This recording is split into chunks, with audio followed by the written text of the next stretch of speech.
विद्यामंदिर धामणे शाळा आपल्यासमोर सादर करत आहे नवा पैलू नाटिका। चल रे बाबा लवकर लवकर, पाऊस सुरू व्हायच्या आत पोहोचायला पाहिजे दवाखान्यात। पण याला सांगून काय उपयोग, ऐकाय कुठे येतं याला। अगं बाई, दवाखाना तर बंद दिसतोय, आता कुठे थांबणार? अरे पोरा, केव्हाच आवाज येतोय, पण ही मालकी बैरागी नाही की काय? होय ग बाई, तो बहिराच आहे, त्याला ऐकायला बोलायला येतच नाही। काय करायचं, देवाने दिलंय तसं राहायचं।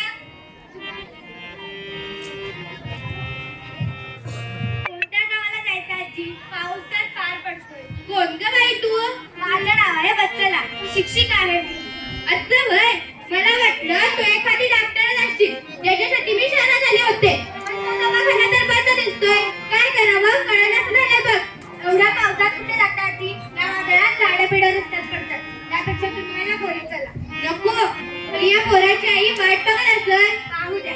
आजची रात्र माझ्याजवळ थांबा, उद्या तुम्हाला मी जे काही दाखवीन ते पाहून तुम्ही हसत घरी जा। असं होय, हसणं मिळणार असेल तर येते मी। गेली 5 वर्ष झाली हसणं विसरले बघ आम्ही। चला आजी, आता आपण जाऊया।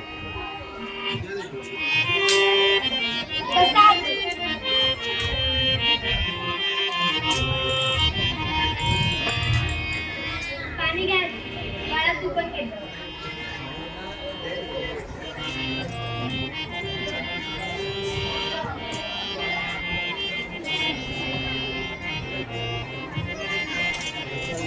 चहा घ्या आजी।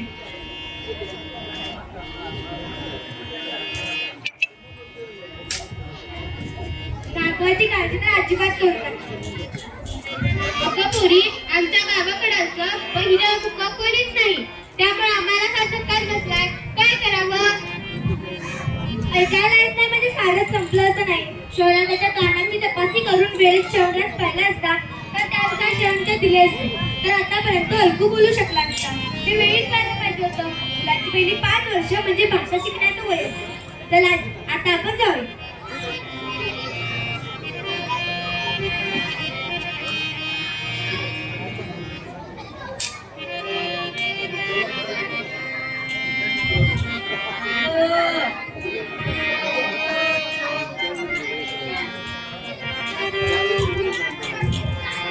पाहिलं का, त्या मॅडम, मी, माझे सहकारी, आम्ही या मुलांना बोलायला व लिहायला शिकवतो।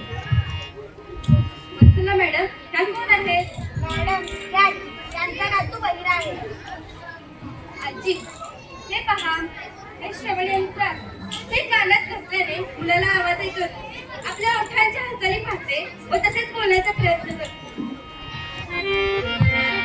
अगं पोरी, ह्या पोरांना किती बरं वाटत असेल आपल्याला ऐकायला व बोलायला येते म्हणून। आजी, ही पहा, मुलांना वेगवेगळे साहित्य दाखवून त्यांच्याकडून सराव करून घेण्याची खोली। आजी, यांना ओळखता का? या हेलन केलं, या अंध होत्या तरी त्या खचून गेल्या नाही। त्यांना थोड्या दिवसांनी ॲने सुलेमान नावाच्या शिक्षिका भेटल्या व त्यांचं आयुष्यच पाठवून गेले। त्यांनी अनेक पुस्तके ब्रेल लिपीत लिहून जगात प्रसिद्धी मिळवली आहे। आजी, तुम्हीही खचून जाऊ नका, दिगू या जगात प्रसिद्धी मिळवू शकतो। आजी, मग पाठवलं ना दिगूला आमच्या शाळेत? होय ग पोरी, आज ना दिकू येऊ दे तुमच्या शाळेत। जात नाही, नंतर काही दिवसांनी भेटायला आलात तरी चालेल।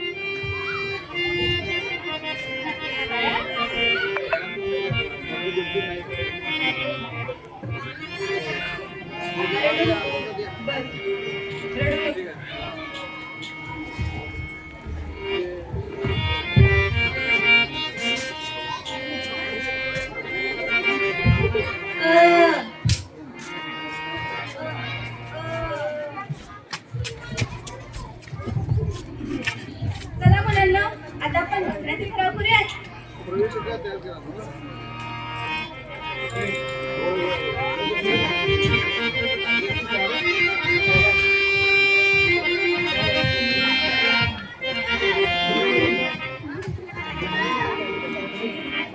मॅडम, दिगू धावण्यात खूप चांगला आहे, आपण त्याचं नाव तालुक्याच्या स्पर्धेत नोंदवूया का?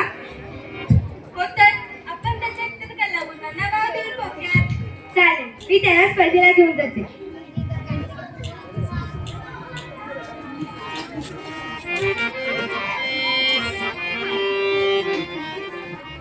Oh, madam. दिगूचा धवनात प्रथम क्रमांक आला. वा, छान दिगू.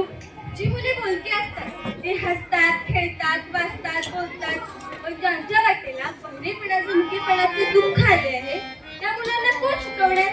त्या मुख्या कळा कोण उमलणार? म्हणूनच आपण या शाळेत शिक्षिका म्हणून काम करतो याचा मला अभिमान वाटतो. आपण आम्हाला शिक्षिका करूया.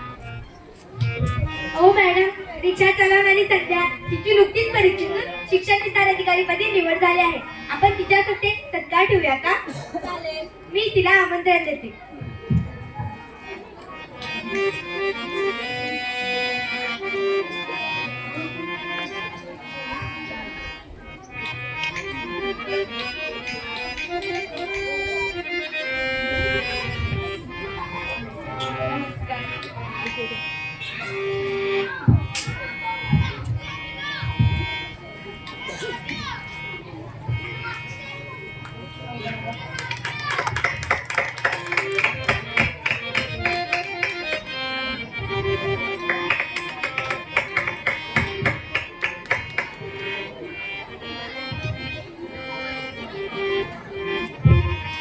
आपल्याकडे काहीतरी कमतरता आहे हे जाणून आपण सतत प्रयत्न केला पाहिजे, तर आपल्याला यश नक्की मिळते.